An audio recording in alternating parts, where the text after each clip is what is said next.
सो हम स्टार्ट करने वाले हैं क्वांटम मैकेनिक्स। ओके, सो क्वांटम मैकेनिक्स का सिलेबस क्या है हमारा? वेव पार्टिकल ड्यूरेबिलिटी है अपनी, wave functions in coordinates and momentum presentation से। फिर कम्यूटेटर्स पढ़ेंगे और कम्यूटेटर्स हाइजेनबर्ग अनसर्टेनिटी प्रिंसिपल से कैसे रिलेटेड है उसको अपन देखेंगे। फिर उसके बाद मैट्रिक्स रिप्रेजेंटेशन की ओर अपन जाएंगे। फिर डिराक्स ब्रायन केट नोटेशन अपने को पता है अच्छे से। सोडियर wave equation time dependent and independent दोनों टाइप की देखनी है अपने को। आइगन वैल्यू प्रॉब्लम चेक करनी है। Particle in box harmonic oscillator turning अपने को पढ़ना है। मोशन इन सेंट्रल पोटेंशियल पढ़ना है। ऑर्बिटल एंगुलर मोमेंटम एलजेब्रा पूरी कवर करेंगे। फिर स्पिन अलग से कवर करना है। फिर एंगुलर मोमेंटम की तरफ जाएंगे। फिर हाइड्रोजन एटम जो है उसके बारे में स्टडी करेंगे। उसके बाद अपने सिलेबस में स्पिन ऑर्बिट कपलिंग, फिर फाइन स्ट्रक्चर्स, फिर पेटर्बेशन थ्योरी में जाएंगे उसमें अपन। फिर WKB एक्सफॉर्मेशन पढ़ना है, time dependent perturbation theory and Fermi's golden rule जो कि प्रोबेबिलिटी देगा अपने को, selection rules, semi classical theory of radiation, ये एडवांस क्वांटम मैकेनिक्स का पार्ट हो जाएगा पूरा। Elementary theory of scattering, phase shift to partial waves, Born approximation, identical particles, Pauli exclusion principles, spin statical connection, relativistic quantum mechanics and Klein Gordon and Dirac equations पढ़नी। ये पूरा अपना syllabus है, अपने को पूरा कवर करना पड़ेगा एग्जाम के हिसाब से, ठीक है। तो देखो अपना सबसे पहले अपन वहाँ पे चाहते हैं जहाँ पे अपने को क्लासिकल फिजिक्स को छोड़ के क्वांटम फिजिक्स की तरफ आना पड़ा था। तो क्लासिकल मैकेनिक्स क्या थी अपनी? न्यूटन लॉ ऑफ मोशन के लिए ट्रू थी। हैमिल्टन और लैग्रेंजियन होते हैं इसमें क्या होता है कि हमारे पास इनिशियल कंडीशन है तो हम उस पार्टिकल का फ्यूचर प्रेडिक्ट कर सकते हैं। मीन्स उसका फ्यूचर में पोजीशन क्या होगी वो सर्टेनिटी के साथ अपन प्रेडिक्ट कर सकते हैं क्लासिकल मैकेनिक्स हिसाब से। अब इलेक्ट्रोडायनेमिक्स में क्या है, मैक्सवेल इक्वेशन यूज़ करते हैं, उसका पूरा अपने पास अलग से एक फिजिक्स है पूरी classical electrodynamics. Thermodynamics statistical physics, इसमें क्या होता है अपने पास थर्मोडायनेमिक्स लास्ट है और Maxwell Boltzmann statistics.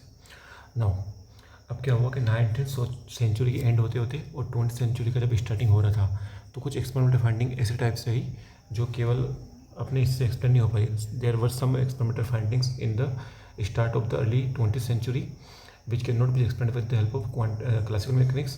So there was a need of a new mathematics and new physics which can explain that experiments. So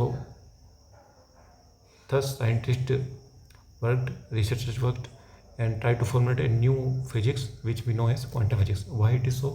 So black body radiation was there, photoelectric effect, component effect, pair protection, specific of solids and Davidson-German experiment are some of the experiment and effect which classical mechanics were failed to explain. सो हमको पता ही होता है ऐसा। अब देखो क्या हुआ, wins का लो, जैसे थोड़ा सा बस थोड़ा सा रिवाइज कर रहे हैं अपन, जो आएगा क्वेश्चन वो अपन देख लेंगे ना, बस आप बिल्कुल क्वेश्चन पे ध्यान देना, इसको बस ऐसे रिवाइज कर लो। तो देखो विंस रेडिएशन क्या था, ये होता है अपना पता है अपने को एनर्जी डेंसिटी के लिए, और ये वाट पर मीटर स्क्वायर होता है। तो जो अपना जो एनर्जी डेंसिटी वो किसके प्रोपोर्शनलिटी है, लैम्डा की पावर -5 के और एकदम म्यू क्यूब के। अब देखो रेडिएशन का लो क्या है, standing waves in cavity, energy of standing waves distributed according to equipartition theory of thermodynamics. Now देखो हम यहाँ पे क्या हो रहा है, अगर एनर्जी डेंसिटी निकालने अपने को किसी कैविटी के अंदर तो क्या होता है, density of standing waves in cavity and average associated with each standing waves in the cavity energy. तो ये कितना होता है energy density in any cavity 8 pi mu square d mu upon c cube into KT। So इसको अपन ऐसे इस form में कन्वर्ट कर सकते हैं और लैम्डा फॉर्म में लिखे तो 8/4। और इसके ग्राफ खींचें तो अपना प्रैक्टिकली ऐसे आता है, लेकिन थ्योरेटिकली ऐसे जाना चाहिए क्लासिकल मैकेनिक्स के अकॉर्डिंग। तो ये अपना फेल हो रही थी क्लासिकल मैकेनिक्स को एक्सप्लेन करने के लिए, ऐसा क्यों हो रहा है। और इसको क्या बोला, Rayleigh Jeans radiation law fails for higher frequency and lower wavelength. जब फ्रिक्वेंसी हायर है ना तो ये डेविएट कर रहा है, देखो ग्राफ, तो ये रेले-जीन्स लो फेल हो रहा था। लोअर फ्रिक्वेंसी के लिए तो ग्राफ सही है, लेकिन हाई फ्रिक्वेंसी के लिए फेल हो रहा था। इसको बोलते हैं अल्ट्रा वायलेट कैटास्ट्रोफ। मीन्स ये अल्ट्रावायलेटिक आपदा आ गई थी कि इसको एक्सप्लेन नहीं कर पाता हो, इसके लिए higher frequency and lower wavelength के लिए।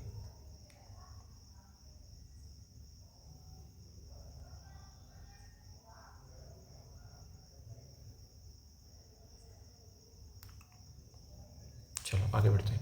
अब देखो इसको बताता है प्लांक का क्वांटम थ्योरी अपने सबको पता है क्या है प्लांक कि जो डिस्क्रीट है ना, मतलब जो पार्टिकल की एनर्जी जो डिस्क्रीट वे में रहेगी hν 2 hν 3 hν like that. So average energy will be hν/hν KT -1। अब देखो यहाँ पे क्या हो रहा है, जब म्यू टेंस 0 है तो क्या होता है, म्यू टेंस 0 1 + x⁴n।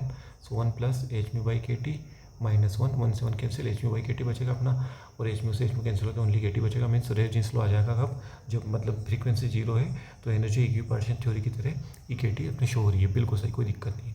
और जब म्यू टेंस इन्फाइनाइट हो रहा है लार्ज फ्रीक्वेंसी के लिए तो क्या हो रहा है, ये पूरा विनिश कर जा रहा है, ठीक है, बस ये दिक्कत थी।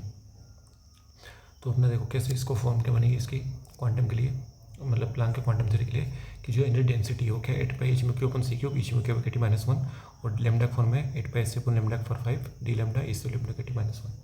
अब देखो अपने को पढ़ना है कॉम्पटन इफेक्ट। तो क्वेश्चन के हिसाब से शुरू करते हैं अपन कि अपने को लाइट है, उसकी कुछ मतलब लाइट की बीम में सर्टेन वेवलेंथ की इंडिविजुअल लाइट्स है, उसकी इंटेंसिटी दी है अपने को ये वाली। The beam falls normally on any area भी दे दिया अपने को of clean metallic surface of work function दे दिया है। Assuming no of light energy each capable of photon emits 1 electron, calculate number of electrons. क्या निकालना है? एन निकालना है अपने को।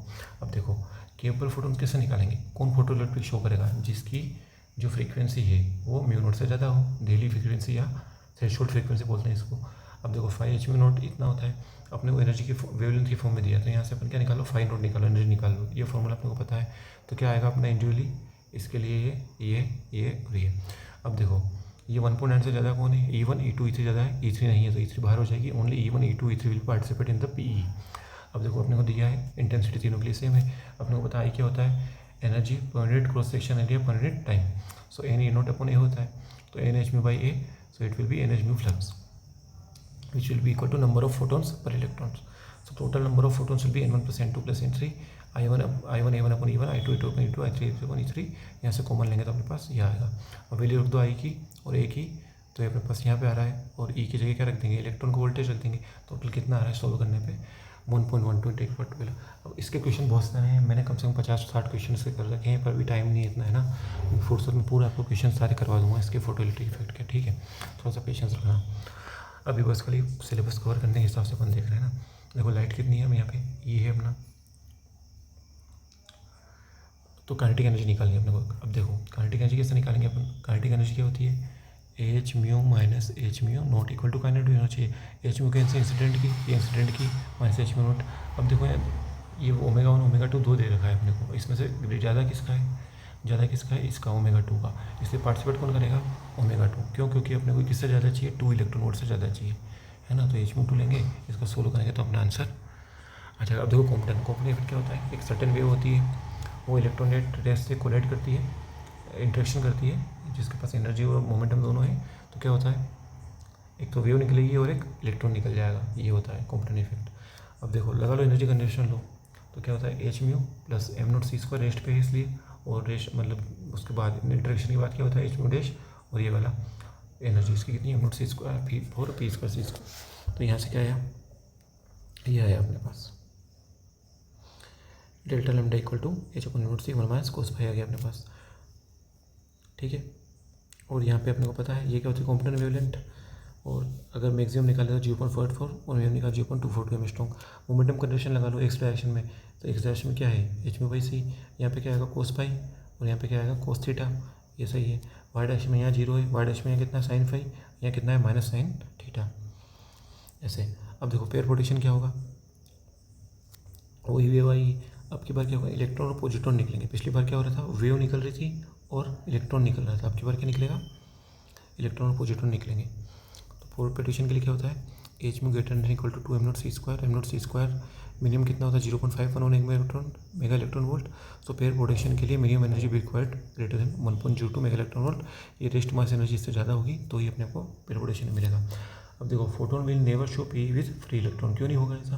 क्योंकि जब पी फ्री इलेक्ट्रॉन के साथ वो इंटरेक्शन करेगा तो क्या होगा? देखो लगाओ एनर्जी कंजर्वेशन लो ये वाला, और यहाँ से एनर्जी कंजर्वेशन लो, उससे क्या पता चलिए? ये वैल्यू इसमें रखेंगे क्या आएगा? ये आएगा, इसको स्क्वायर करेंगे 2pcm0c² की टर्म नहीं मैच हो रही, इसलिए ये कभी मैच नहीं कर पाएगा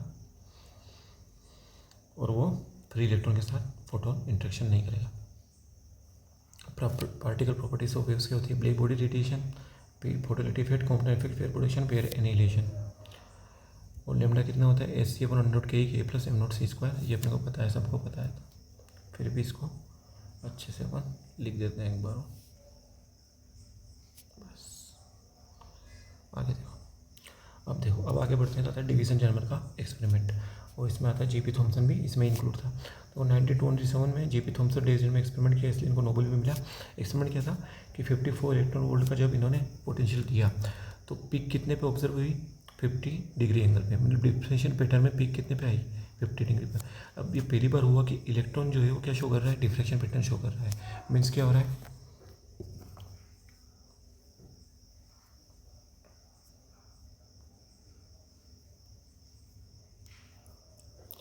मीन्स ए पार्टिकल नेचर वेव की प्रॉपर्टी शो कर रहा है, ठीक है। अब देखो इधर नोबेल कब मिला, 1929 में, डी ब्रोगली को 1937 में डेविसन और जर्मन को मिल गया। अब J Thomson for free electron 1906 में इनको मिला। ये काफ़ी है ना, नोबेल फैमिली है इनकी पूरी थॉमसन की। देखो जे थॉमसन ने क्या इलेक्ट्रॉन बोला कि इलेक्ट्रॉन एज ए पार्टिकल है, तो इनको दिया नोबेल। और बाद में इनके बेटे ने जीपी थॉमसन ने बोला कि इलेक्ट्रॉन क्या है, वेव है, तो उनको भी मिल गया नोबेल। क्योंकि पता है डेविल नेचर है, पर उस टाइम तक पता नहीं था। तो टाइम की कीमत होती है ना। 1906 में साइंस की एडवांसमेंट इतनी थी कि एक्सपेक्ट किया और नोबेल मिला। और फिर जब एडवांसमेंट हुई तो है ना, वो बोलते हैं ना, right time, right person, right opportunity. बहुत रेयर कॉम्बिनेशन होता है, सोचना है इस बारे में। Right time, right person and right opportunity potential बहुत लोगों में है, बहुत कुछ लोग कर पाते हैं, पर बस वही दिक्कत है। Right time, right person and right opportunity, ये तीनों कॉम्बिनेशन बहुत रेयर होती है। बस इसी का चक्कर में हम सब घूम रहे हैं भाई। चलो आगे बढ़ते हैं अपन तो। अनसर्टेनिटी प्रिंसिपल हाइजेनबर्ग, तो क्या होता है, देखो ये सबको पता है ये होता है। अब ये होता क्या है, इसको ऐसे नहीं बोलना है कि ये क्या है, अनसर्टेनिटी पोजीशन, ऐसा बोला कुछ गलत हो जाएगा। ये क्या है, स्टैंडर्ड डेविएशन है। क्या होता है फॉर्मूला, एक्स स्क्वायर का एवरेज माइनस एक्स एवरेज का स्क्वायर। कैसे निकालेंगे, ऐसे निकालेंगे। अब देखो ये जब ग्रेटर होगा ये ग्रेटर होगा, हमेशा ये ग्रेटर होगा। क्यों, क्योंकि जब आप एवरेज निकाल ले हो एक्स का, तो एक्स तो नेगेटिव हो सकता है ना, तो वैसे भी दो लाइन के बीच में आएगा तो ये क्या होगा, कम ही आएगा। लेकिन ये क्या स्क्वायर हो गया तो ये हमेशा पॉजिटिव रहेगा और वैल्यू भी हमेशा ग्रेटर रहेगी इसके कंपेरिजन में। इसलिए हमेशा क्या आएगा, ये ग्रेटर रहेगा इससे। इसलिए डेल्टा एक्स क्या आएगा, हमेशा greater than equal to 0। Means हमेशा अनसर्टेनिटी रहेगी किसमें, मेजरमेंट में, किसके, पोजीशन और मोमेंटम के। पर अपने को ये मतलब किससे, स्टैंडर्ड डेविएशन से। इसका फॉर्मूला याद रखना, क्वेश्चन आते हैं बहुत बार। Delta X equal to under X square minus X square. अब एक्स एंड पी एस को क्या बोलते हैं, कैनोनिकल कॉन्जुगेट बोलते हैं। क्या बोलते हैं, कैनोनिकल कॉन्जुगेट क्वालिटीज बोलते हैं। और इसको क्या बोलते हैं, फ्यूरियर ट्रांसफॉर्मेशन रहता है इनका। एक्स कैनोनिकल कॉन्जुगेट क्वांटिटी जितनी भी होती है उनका फ्यूरियर ट्रांसफॉर्मेशन रहता है एक दूसरे के साथ। कैसे बोलते हैं फ्यूरियर ट्रांसफॉर्मेशन, फंक्शन है साई का, तो ये जी के साथ फ्यूरियर ट्रांसफॉर्मेशन हो जाएगा। और जी पी और शाई पी अपने इसको लिख सकते हैं, कोई दिक्कत नहीं उसमें। और शाई एक्स के साथ साई पी के साथ फ्यूरियर ट्रांसफॉर्म, जी पी हो तो जी पी के साथ फ्यूरियर ट्रांसफॉर्म रहता है। ऐसे ई और टी और एंगुलर मोमेंटम और एंगल के साथ भी कैनोनिकल कॉन्जुगेट होते हैं। अब देखो कंप्यूटर क्या हो रहा है, एक्स पी एक्स आयोटाइज कोर्स, मतलब क्या हो रहा है, जो भी हाइजेनबर्ग अनसर्टेनिटी प्रिंसिपल फॉलो करेंगे वो कम्यूट नहीं करेंगे, ठीक है। जीरो नहीं होगा उनका कम्यूटेशन कभी भी, आयोटाइज कोर्स पॉजिटिव रहेगा। अब देखो जनरलाइज्ड अनसर्टेनिटी प्रिंसिपल क्या होता है, ये होता है delta P greater equal to 1/2 iota A और बी, ठीक है। तो ये कम्यूट किया,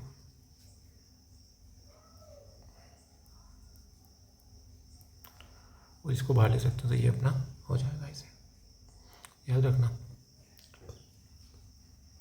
और अनसर्टेनिटी क्या बोलता है, हम जनरल लैंग्वेज में क्या बोलते हैं कि साइमल्टेनियस मेजरमेंट को रिस्ट्रिक्ट करता है, कि इसके पोजीशन मोमेंटम के। पर ऐसा नहीं है, क्या रिस्ट्रिक्ट किसको कर रहा है, ये प्रिसीजन को रिस्ट्रिक्ट कर रहा है। किसकी प्रिसीजन को, पोजीशन और मोमेंटम की प्रिसीजन को रिस्ट्रिक्ट करता है। अब देखो फॉर क्लासिकल वेव में क्या है, पी बराबर एच को थ्रू लेकर लोकलाइज्ड होता है। देखो ये थोड़ा सा समझने वाली बात है कि जब डेल्टा एक्स टेंस टू 0 है, delta p x tends to infinite है। पता नहीं कैसे मिट गए ये।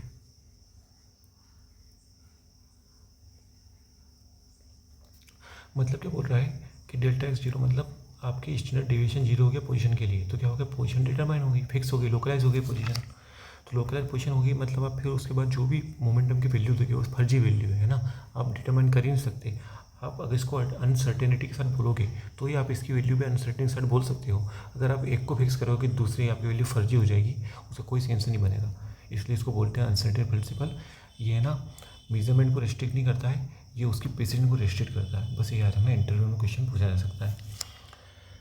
देखो यहाँ पे एक एग्जांपल भी है कि लोकलाइज अगर आपने मोमेंटम कर दिया किसी वेव का, तो उसका पोजीशन क्या बनेगा, ये साइनसोइडल वेव, मतलब जो भी आपका फंक्शन होगा माइनस इन्फिनिटी से प्लस में कभी बन सकता है। अब देखो क्वेश्चन करने इंपॉर्टेंट बहुत इंपॉर्टेंट क्वेश्चन है, तो सब फास्ट करवा रहा हूँ, पर टाइम नहीं है इतना।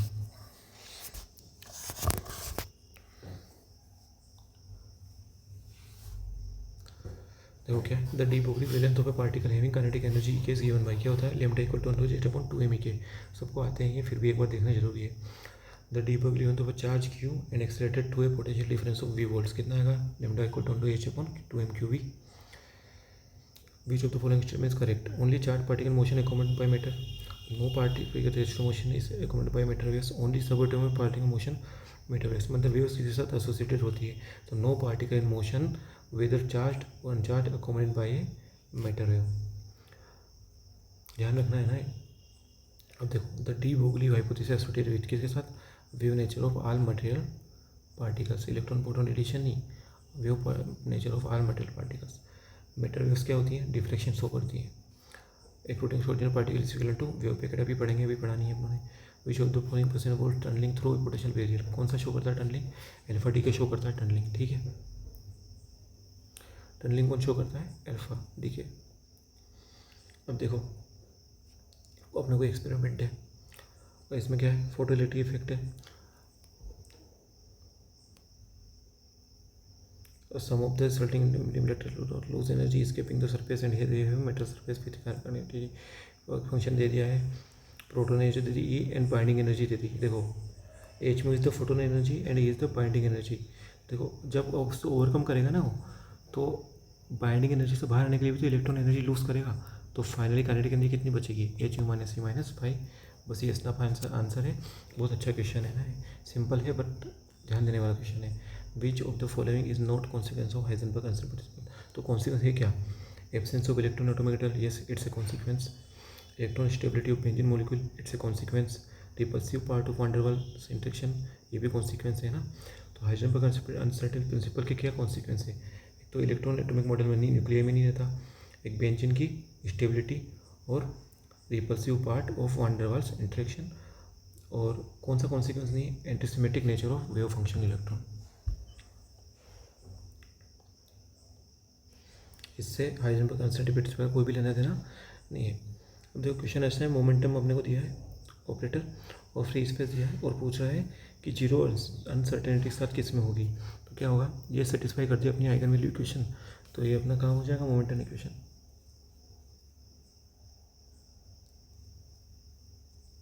ये आइगन फंक्शन के लिए क्या इक्वेशन आएगी, ये आएगी, रख दो. ऑप्शन चेक करो, इसके साथ सेटिस्फाई नहीं हो रहा है, इसके साथ हो रहा है, ई की पावर आइटा के एक्स के साथ. तो क्या रहा अपना आइगन वैल्यू आ गई एच क्रॉस की और साई ऑफ एक्स मीन्स ये वाला सेटिस्फाई हो गया.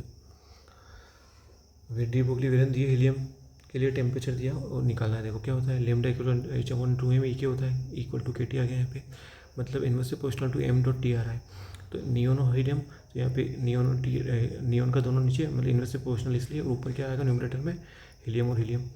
तो अब रख दो वैल्यू, हीलियम का कितना है यहाँ पे 0.6 और m h e upon m n कितना है 1/5 आ जाएगा इसमें यहाँ पे.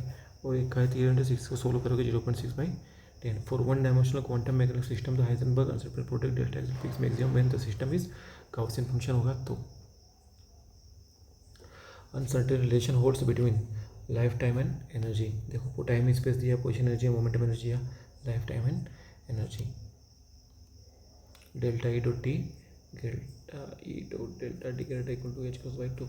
विच of the following effects manifest particle nature of light. कौन सा, photo electric effect, electron and positron annihilation. Particle nature of light दिया इसने यार, हाँ सही. चलो electron and positron annihilation production a single photon only when. तो एनिलेशन प्रोसेस जो है ना अपना, वो कब करेगा, सिंगल फोटोन निकालेगा, है ना. मतलब अभी तक क्या कर रहे थे, कॉम्पटन वगैरह में अपन लाइट से अपन पार्टिकल ले रहे थे, लेकिन एनिलेशन में क्या हो रहा है, उल्टा हो रहा है. पार्टिकल मिलके, ये दो पार्टिकल मिलके एक फोटोन बना रहे हैं. कब होएगा, जब at least one particle of bound Easter है ना. तो यहाँ उल्टा होता है एनिलेशन प्रोसेस में ना. अपने को क्या मिलती है, फोटोन मिलता है. क्या मिलता है, सिंगल फोटोन मिलता है एनिलेशन में.